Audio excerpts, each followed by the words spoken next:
Hello, Buckeye fans. Dave Biddle, Patrick Murphy here from 24/7 Sports and Bucknuts.com after Ryan Day's weekly Thursday briefing after his radio show, the rapid fire questions, as SID Jerry Emig likes to call it. Not a lot of huge news coming out of today, Patrick. I think, as you mentioned, probably the most interesting thing is Coach Day continues to say that Garrett Wilson, the true freshman, is going to be more involved as a punt returner. Garrett Wilson looked really good last week when he got a chance against Miami of Ohio, broke a long one, and I think KJ Hill's solid as far as catching the ball, getting what he can. Jamari McCall probably hasn't looked as good as many of us had hoped, but Garrett Wilson could be more involved as a punt returner going forward, Patrick. I think this makes a lot of sense. Obviously, Garrett Wilson, 5-star freshman, not seeing a ton of time at wide receiver because of the depth in front of him. We saw a little bit of him last week, and obviously he played well with that touchdown catch, but this could be an area where he could really shine for Ohio State. And since Demario McCall hasn't done anything too crazy since, I think, week 1, he had a good return.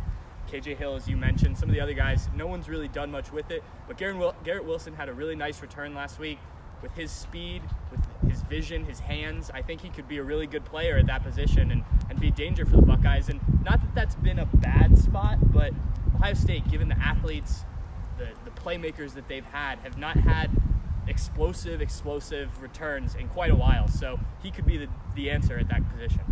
I'm sure a lot of you are wondering about injuries. We'll find out more tomorrow when they release their status report. It's really like an injury report. They call it a status report. But yesterday at practice, we don't get to see practice, but after practice, Jonathan Cooper looked like he had just finished a full-fledged practice, so to speak. He looked like he had been out there running around, and he wasn't wearing any type of brace or anything. I think he had a high ankle sprain, so I would not be surprised. Again, this is not etched in stone. This is just me reading between the lines.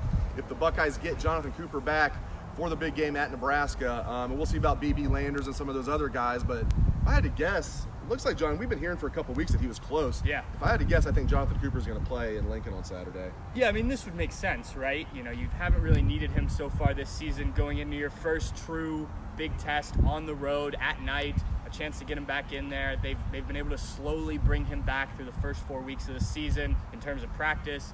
It would not surprise me either if this is where he makes his comeback, makes his season debut.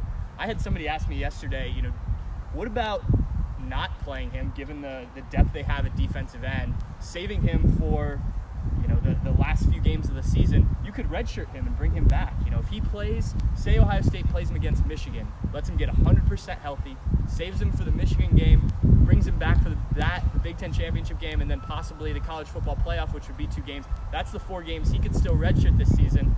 I thought it was an interesting idea. I don't think it's something Ohio State's going to do. I don't think they're going to try and save a senior like that for next year, even though they're probably going to lose a guy like Chase Young.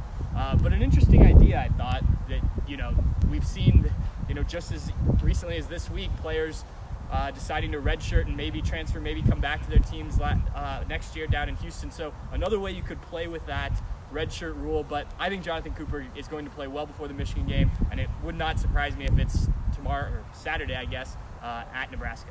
That is an interesting idea. The thing is, even if the coaches were on board, I don't know if Jonathan Cooper would be on board with that plan, unless he was really out until November and they'd say, hey, let's just save you for Michigan and then you can redshirt. Because I think, even though he's not a star, I think Jonathan Cooper believes that, he is going to play in the NFL. He's at least going to, hopefully be a late round draft pick. Maybe he'll be undrafted free agent. I think he'll be a late round pick. I think he's a 4th-year player. I think he, unless he has a serious injury, I think he's going to want to play this year. So look for Jonathan Cooper to perhaps come back this Saturday. We'll see. But they've lost a lot of bodies on that defensive line. That's the one position group on the whole team that can withstand multiple injuries because they're so freaking deep and talented there. Let's get into this Nebraska game. Buckeyes favored by 17 points. I thought coming into this year, this would be a big-time test for Ohio State, and I'm not backing off of that. I know Nebraska has not looked good, Patrick, but I think we're going to see Nebraska bring their A game. This is going to be a tough road environment. It could be wet in the second half. There's rain in the forecast. At least to start the game, it looks like it's going to be dry, so that's good. Could be chilly and rainy in the second half. Ohio State hasn't faced that yet. I'm expecting, I do expect Ohio State will win, but I'm expecting a close game here. Yeah, I think this is definitely the biggest challenge of the year. This is what we've been looking forward to, right? These first 4 games, we thought maybe Cincinnati would test them. We thought Indiana, another Big Ten team who Ohio State has struggled with from time to time, but none of those were tests. So now we find out where this Buckeye team is. And as you mentioned, Nebraska, one of the preseason darlings in the Big Ten West, hasn't looked great. A couple comfortable losses, or wins, I should say. Obviously the loss in overtime at Colorado when they're up by 17. So it hasn't been the perfect start to the season. But remember, this is a team that struggled a lot last year. So 3-1 to start the season is a good start, I think, under Scott Frost in his second year. Now you've got the big test. You've got game day coming in, a primetime game, Ohio State. This is a chance to show not only Nebraska fans in the Big Ten, but the rest of the country that you're for real, that Scott Frost has this program moving in the right direction, that not only can you hang with Ohio State, which Nebraska did late last year, but may potentially beat them in front of your home crowd. So I do think Ohio State will win this game. I think it'll end up being a decent margin, nothing crazy, but what do we really know based on who we've seen Ohio State play so far? I think we're going to learn a lot about the Buckeyes. We're going to learn a lot about Nebraska in this game too. And it's the big test, the first big test that we've seen, that we've hoped for, and it starts a number of games here where we're really going to find out what this Ohio State team is, and maybe where they'll end up at the end of the season. I do think Ohio State's going to be able to move the ball and score on this Nebraska defense. Yes. It's going to really come down to, in my opinion, how Ohio State contains Nebraska quarterback Adrian Martinez, and also wide receiver Wan'Dale Robinson and their other weapons. Wan'Dale Robinson's a guy that Ohio State offered a scholarship to, and it wasn't one of those just like, we'll offer him a scholarship. We're not like really totally sold on him. They wanted Wan'Dale Robinson a lot. So Wan'Dale Robinson picked Nebraska over Ohio State, believing in that Scott Frost offense. I wonder if there wasn't the coaching upheaval at Ohio State, how that would have worked out, but who knows? The point is Wan'Dale Robinson's dangerous. Adrian Martinez, although again, he has not played as well as I thought he would early this year. That was the same case last year. Nebraska started really slow, and Adrian Martinez was hurt early. He just kept getting better and better and better. As a sophomore, you have to think he's going to keep getting better. That's an explosive offense. So, Patrick, I think if Ohio State, we know that Adrian Martinez is going to get his to a degree, and Wan'Dale Robinson. But if they can just contain those guys, the old Dan Patrick line, you can't stop them. You can only hope to contain them. I won't go that far. They're not Michael Jordan. But if Ohio State can contain those guys, I don't see Nebraska being able to win this game unless someone has a huge game, and that would have to be Adrian Martinez. I agree with you. I think Adrian Martinez is the key to this Nebraska offense, the key to this game, really. He's a true dual-threat quarterback. Over 1,000 yards passing already. He can definitely run the ball.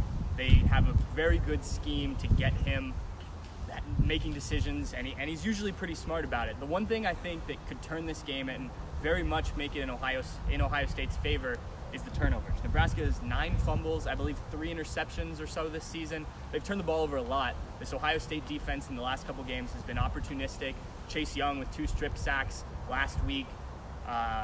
Jeff Okudah, I think it was, who had the interception. Damon Arnett against Indiana, the pick 6. So this team is starting to turn the opposition over. That could be very big for Ohio State against a team that's been turnover prone. And from the Nebraska side, you've got to not turn the ball over. Adrian Martinez has been a victim of some of those turnovers. They had it last week against Illinois. You could overcome that against Illinois. You can't overcome that against a defense like Ohio State in the way that they're playing right now, even though this will be their first real challenge, as we said. But yes, Adrian Martinez is going to be the key. How he gets the ball to guys like Wan'Dale Robinson, J.D. Spielman. Those running backs are good, a little banged up right now. But this should be a fun one, I think. I really think we could have a bit of a shootout, especially early. The rain could change things late. This should be a good Big Ten football game. I think it would be great for a good performance from the conference on a national scale, since there's been some bad losses by the Big Ten in the first few weeks of the season. I'm excited for this one. I think Buckeye fans should be excited. Nebraska fans should be excited too. So we'll see Saturday night, but this looks like a great game we have in store. It's immensely exciting. It feels like the preseason is over. Yeah. It's the first prime time game for the Buckeyes this year, only their second road game. But I mean, Indiana, that's like Ohio Stadium West. This is going to be, those Nebraska fans get after it. They're a nice fan base, but during the game, they'll get after it. Yeah, it's a good group. But hey, they want to take, Ohio State's the top dog, and this is their Super Bowl. So it's going to be a lot of fun. Thank you very much for joining us on this edition of Facebook Live. For Patrick Murphy, I am Dave Biddle from 24/7 Sports and Bucknuts.com. Thanks again, and go Bucks.